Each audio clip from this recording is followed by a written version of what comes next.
Welcome to the debate. Imagine a sprawling car factory that, suddenly rips out its entire assembly line and just fires a fifth of its workers. Right. A massive cut. Yeah.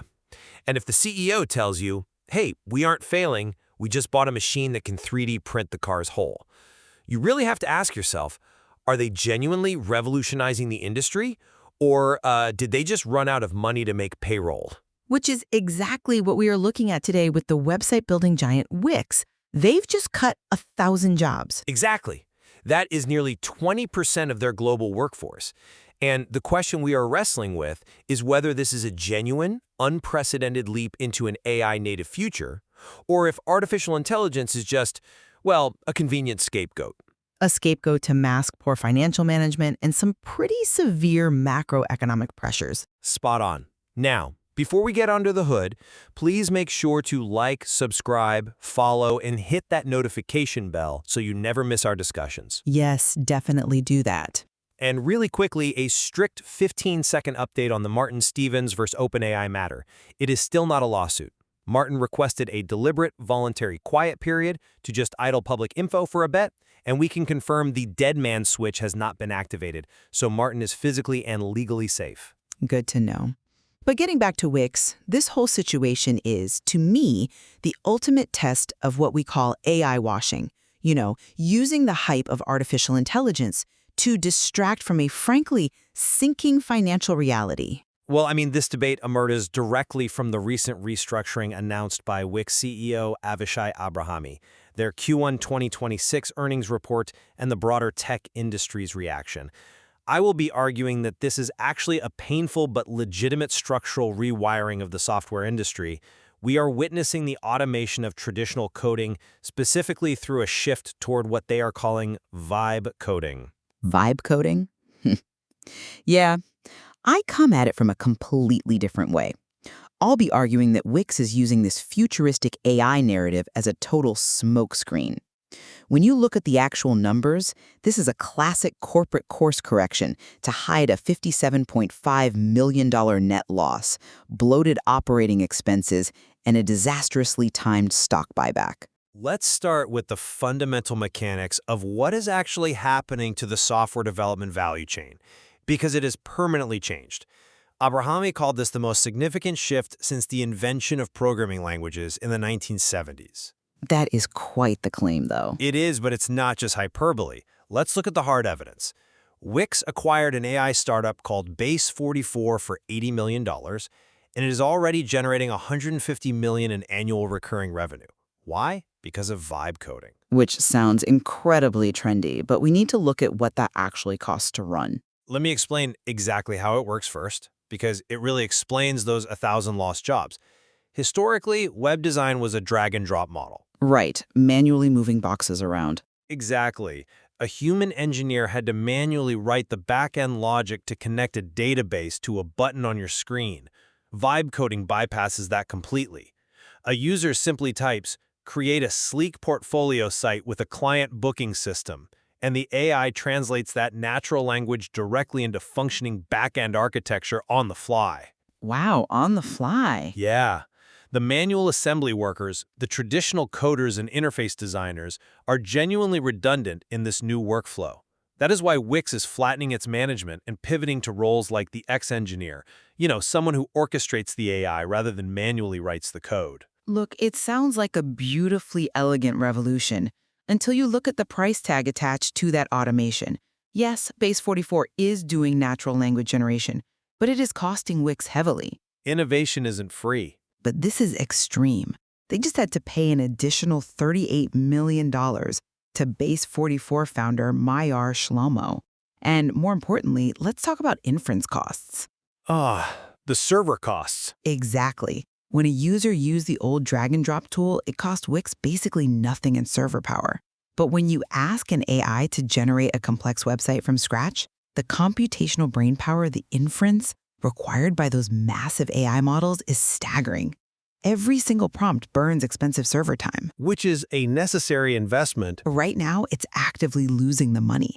Their operating expenses surged by a massive 50%. Despite 14% revenue growth, hitting $541 million in Q1, They posted a $57.5 million net loss. Right, but You are replacing human salaries with server costs.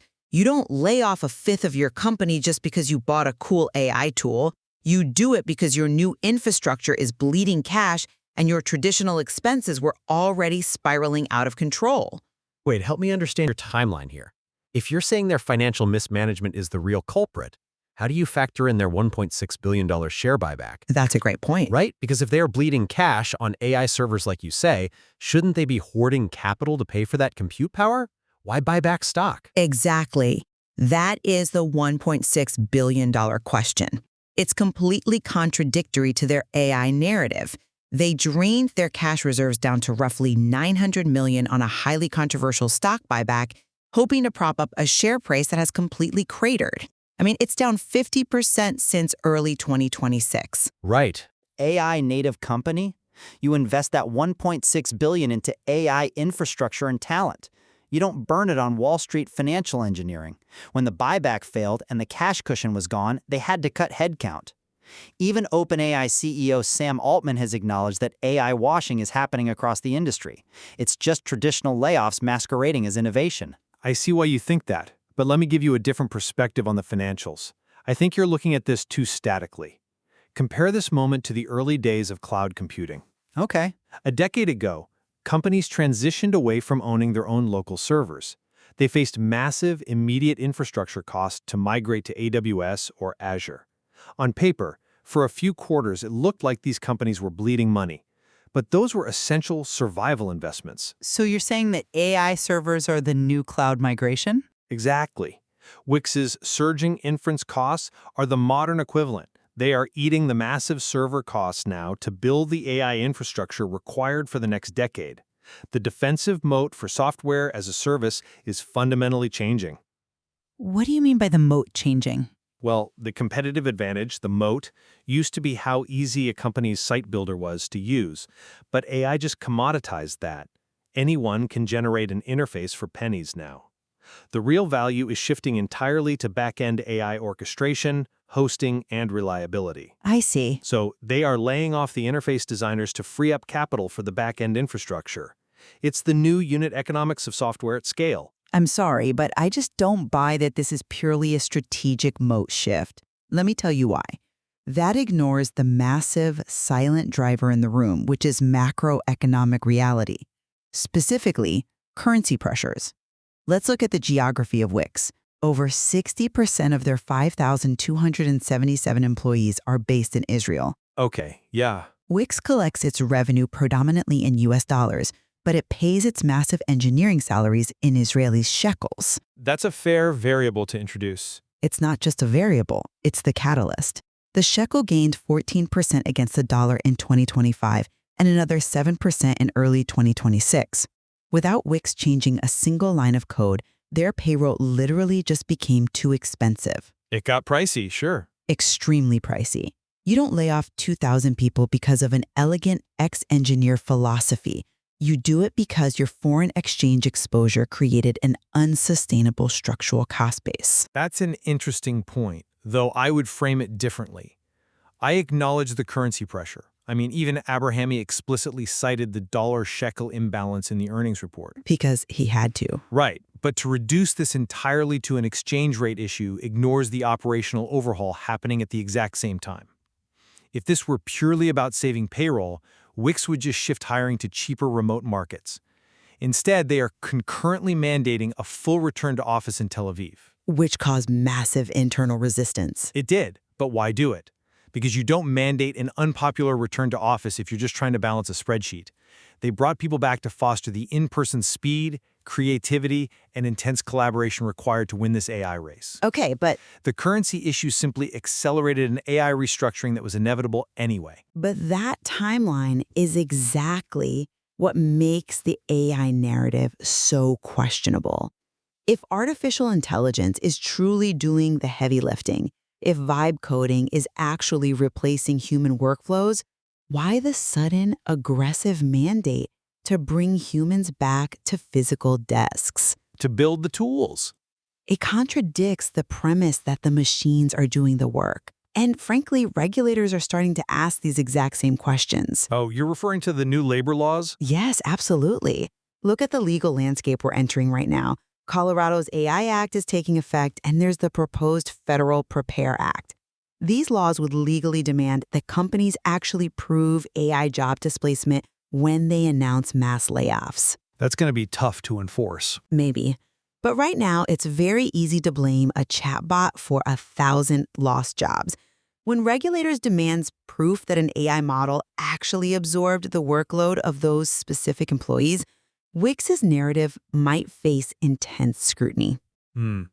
Because it's much easier to claim an AI revolution to your shareholders than to admit your operating expenses jumped 50%, your stock crashed, and your currency bets failed. I hear that skepticism, I really do. But the $150 million in annual recurring revenue from Base 44 proves that the AI isn't just a narrative. It's a highly lucrative product that is demonstrably changing how their users build websites. It's a product, sure. It is. And the old development roles are redundant not because of the shekel, but because a user can talk to an AI and get a finished product in seconds. And yet, it costs so much compute power to run that finished product that they lost $57.5 million doing it. We do seem to find common ground on the broader horizon, though. The nature of software development has permanently shifted. The interface is no longer the product, right? The underlying AI infrastructure and orchestration is where the industry is heading. Absolutely, I agree with that. The fundamental value chain of a tech company is transforming.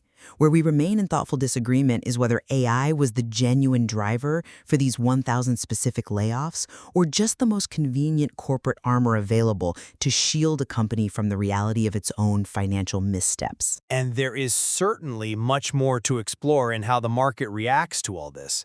It will be fascinating to watch how competitors like Squarespace or Shopify respond to this changing moat, and whether we'll actually see regulators start demanding proof of these AI efficiencies.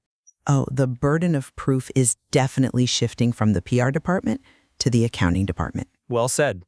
If you found this conversation valuable, please like, subscribe, and share the show to help others discover this nuanced discourse. The next time a company points to a shiny new AI engine as they drop 1/5 of their workforce, we all have to look a little closer at the machinery. Thank you for listening.